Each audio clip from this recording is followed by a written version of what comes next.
Olá pessoal, graça e paz do Senhor Jesus seja com todos nós. Uma ótima sexta-feira para todos. Hoje é dia 2 de fevereiro de 2024. Seja muito bem-vindo ao nosso Imersão Bíblica, devocional diário de estudo das Sagradas Escrituras. E nesta sexta-feira a gente vai de Êxodo capítulo 35 até o 36:7, com o tema das ofertas e dos trabalhadores, os dois assuntos que a gente vai tratar aqui nesta manhã. Eu quero ler o texto, na verdade, aí se a gente pegar as duas partes, aí a gente vai conseguir encontrar um texto que resume muito bem esses dois blocos aí que a gente vai tratar hoje, que é o capítulo 35, versículo 29 até o 31, que diz assim, Êxodo 35, do 29 ao 31.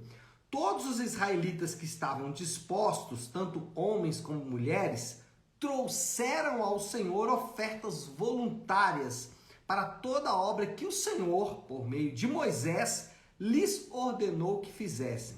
Então, Moisés disse aos israelitas: considere que o Senhor escolheu Bezalel, filho de Uri, filho de Ur, da tribo de Judá, e o encheu do Espírito Santo, dando-lhe sabedoria, habilidade e pleno conhecimento artístico. Bom, até aí. O que nós temos aqui fazendo um panorama geral?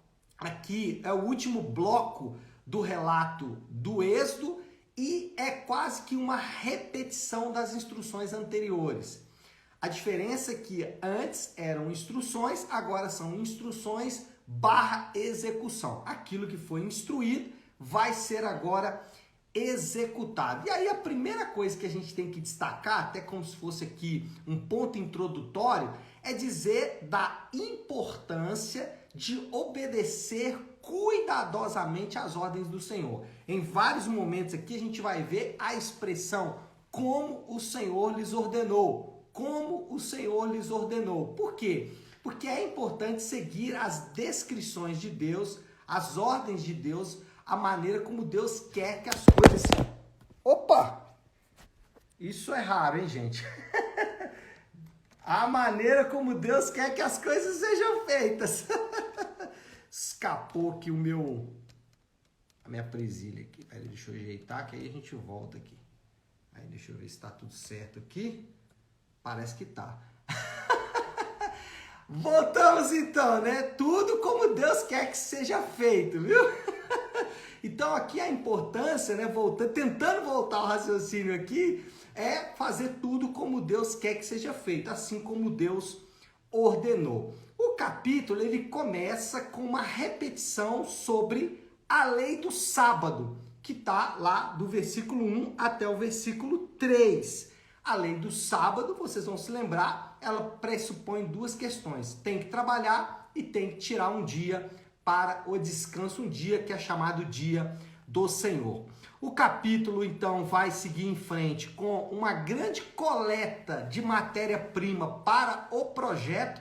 E essa coleta de matéria-prima vai seguir aqui uma espécie de ordem. Primeiro, capítulo 35, do versículo 5 ao 9, fala sobre doar sacrificialmente, então aquela doação deveria ser sacrificial.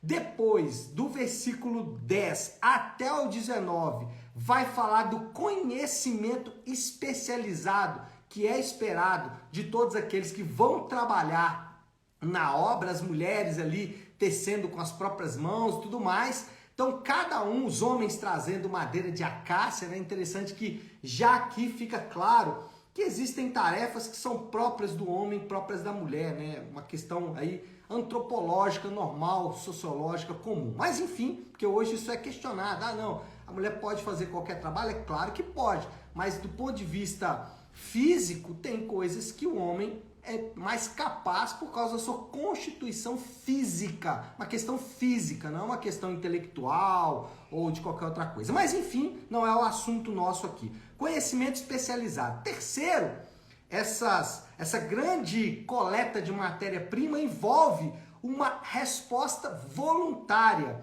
do 20 ao 29, ou seja, ninguém deve ser obrigado a responder a esse grande coleta de matéria-prima para a construção do tabernáculo. E por último, uma resposta que era voluntária torna-se uma resposta impressionante, que é lá do versículo, aí já no capítulo 36, do versículo 2 ao 7. Interessante que os trabalhadores aqui, aqueles artesãos, eles falam com Moisés: Moisés, tem oferta demais, não precisa mais trazer, porque o povo já entregou muito. Então, essa grande coleta de matéria-prima envolve essa resposta também impressionante. O quarto assunto aqui, já entrando no capítulo 36, é para falar dos artesãos cheios do Espírito Santo que começam o seu trabalho na edificação do tabernáculo.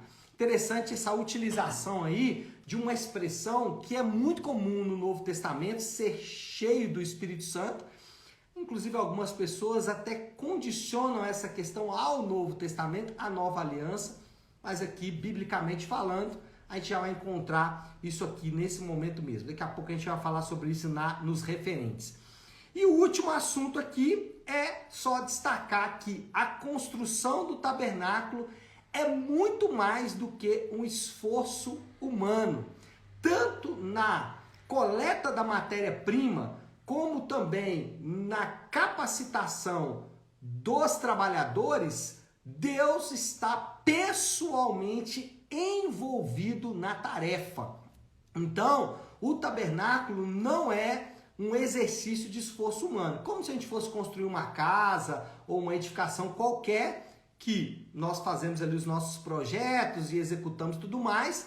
Aqui não, aqui quem está pessoalmente envolvido é o próprio Deus, envolvido na matéria-prima, trazendo ali ou movendo o coração das pessoas para entregar as suas ofertas, como também capacitando aqueles trabalhadores, capacitando os artesãos que seriam então responsáveis por essa edificação. Bom, alguns referentes aí do texto.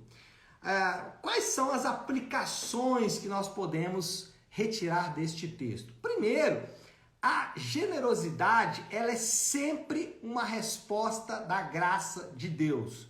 Lembra o que aconteceu no capítulo anterior? O que foi que Deus fez no capítulo anterior? Ele renovou a aliança.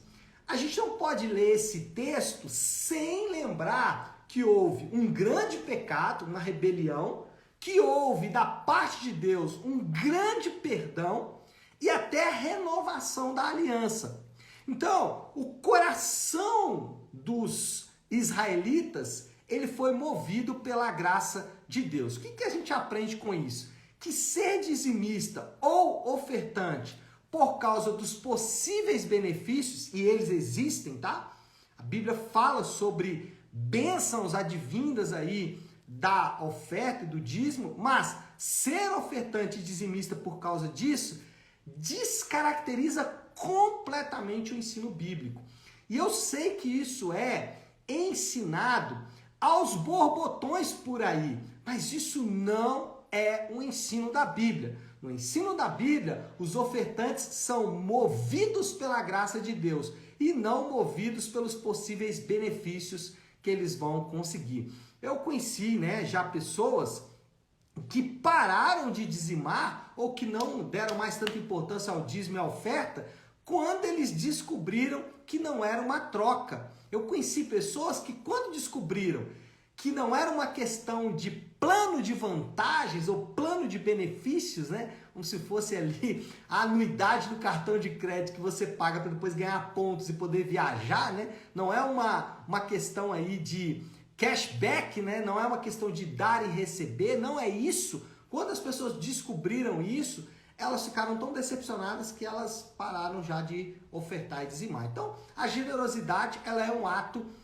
de um coração que reconhece a graça de Deus. O segundo ponto é que a generosidade, ela acompanha aqueles que o Senhor chamou para o trabalho. Um dos grandes sinais daqueles que foram chamados à salvação, ou chamado ao ministério, ou chamado a fazer alguma coisa, como missões, por exemplo,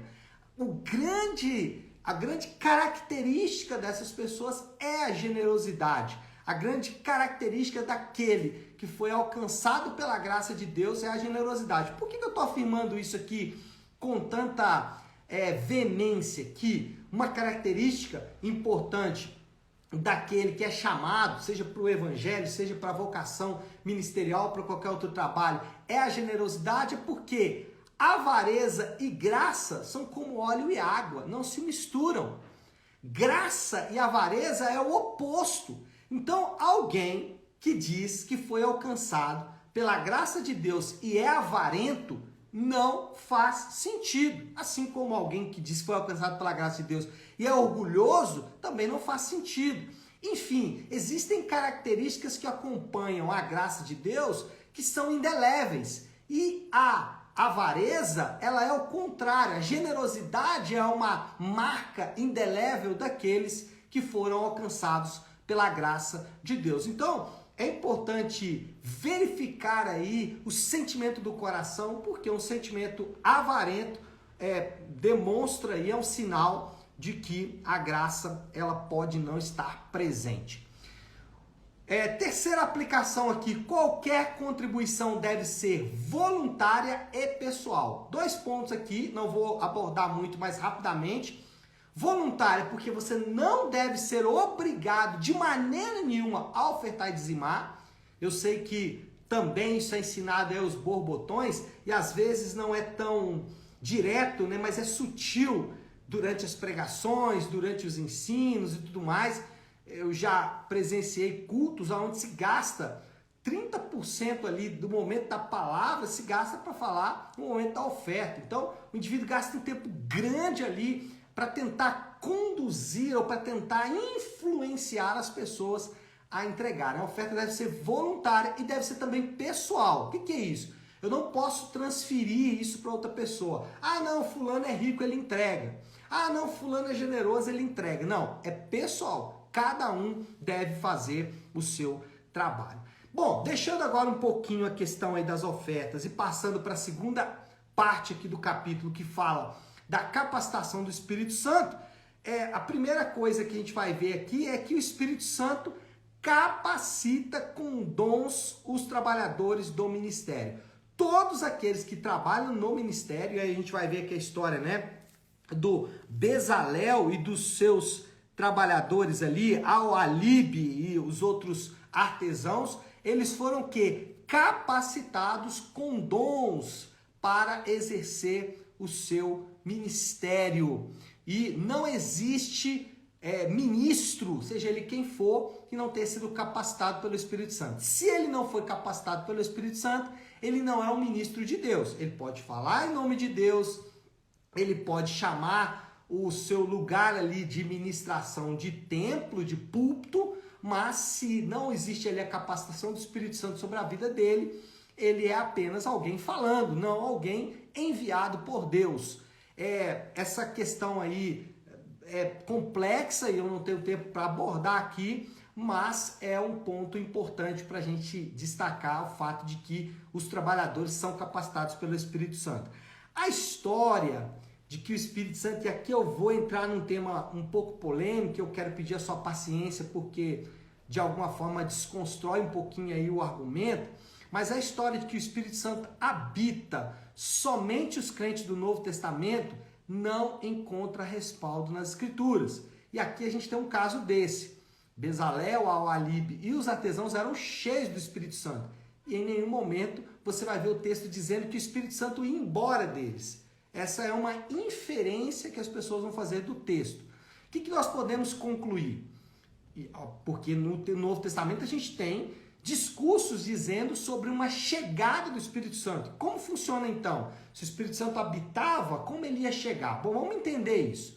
Primeiro, o Espírito Santo sempre, desde da criação de todas as coisas até lá na consumação, né? Tem aquela história também de lá no Apocalipse, o Espírito Santo vai embora com a igreja, também não é verdade. Então o Espírito Santo sempre habitou os crentes, sempre, para 2 coisas. Salvação, deixa eu ser direto aqui. não existe maneira de salvação a não ser por meio da ação direta, contínua e revolucionária do Espírito Santo. Só assim as pessoas são salvas. E as pessoas eram salvas no Antigo Testamento? Sim. Então o Espírito Santo deveria estar habitando neles para continuamente aplicar a obra da redenção na vida deles. Então, o Espírito Santo sempre habitou para a salvação, mesmo no Antigo Testamento, e sempre habitou para a capacitação. O caso dos profetas, o caso dos reis, o caso dos sacerdotes. Né? A gente esquece que os sacerdotes, eles também eram trabalhadores de Deus. E eles eram habitados pelo Espírito Santo para executar ali as suas tarefas. Então, essa é uma questão aí simples. O Espírito Santo sempre habitou nos crentes para salvação e capacitação. E no Novo Testamento, pastor? Porque no Novo Testamento o próprio Senhor Jesus diz de uma chegada do Espírito Santo. Então, como seria isso? O próprio Senhor Jesus diz de uma nova dimensão do Espírito Santo no Novo Testamento. Atos capítulo 2 narra ali, né, a descida do Espírito Santo sobre aqueles irmãos. Então, como que funciona isso, pastor? No Novo Testamento, o que nós temos aí? Essa nova dinâmica do Espírito Santo prometida por Jesus e entregue através de Atos 2. Primeiro, aumenta a abrangência territorial. Lembra que antigamente a ação do Espírito Santo estava restrita a Israel, ao território de Israel e à etnia de Israel. Então, as pessoas, para serem salvas, elas tinham que se tornar israelitas, fazer circuncisão e tudo mais.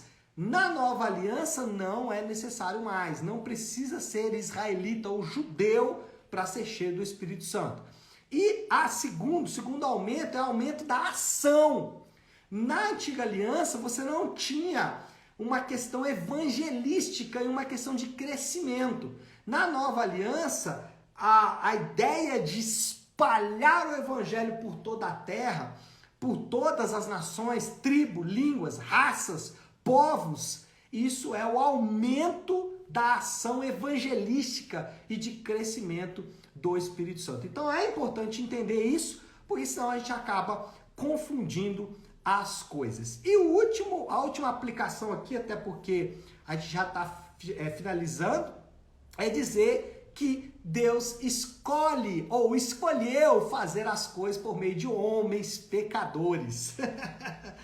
Deus escolheu fazer a sua obra por meio de homens como eu. Eu não me escolheria, né? Eu não me escolheria. Como Deus pode me escolher? É um absurdo isso. É uma grande incógnita, é uma grande questão. Por que Deus escolheu fazer as coisas por meio de homens pecadores? Mas foi assim que Ele escolheu e a gente pode então entender que a sabedoria dele é maior do que a nossa e se sujeitar a isso.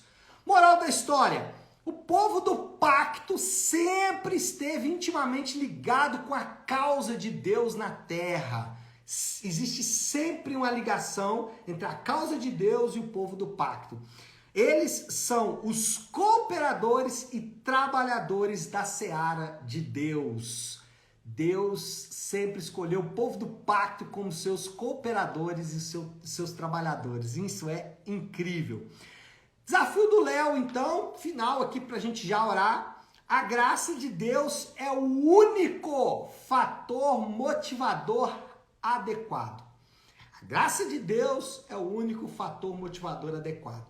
Se você foi motivado a servir no ministério porque está precisando, porque gente está indo para o inferno, porque Deus te chamou, porque... Irmão, esquece. A única coisa que deve mover você a fazer qualquer coisa é a graça de Deus. Como Deus foi bondoso, paciente, misericordioso com você, como você pode não ser da mesma forma com as pessoas? A pergunta que fica. Certo, meu povo? Vamos orar, vamos colocar tudo isso aí diante de Deus e, como eu gosto de fazer sempre na sexta-feira, encerrar a semana de devocionais com a oração que o Senhor nos ensinou, com a oração do Pai Nosso. Vamos lá? Pai nosso que estás nos céus, santificado seja o teu nome. Venha o teu reino, seja feita a tua vontade, assim na terra como no céu. Dá-nos hoje o nosso pão de cada dia. perdoa as nossas dívidas, assim como perdoamos aos nossos devedores. E não nos deixes cair em tentação, mas livra-nos do mal, porque teu é o reino, o poder e a glória para sempre. Amém. Amém, pessoal? Bom, então é isso. Entre quedas e não quedas, né? Entre caídas e levantadas, nós finalizamos o nosso devocional de hoje. Deus te abençoe, uma sexta-feira abençoada e um final de semana abençoado para você. Fique com Deus.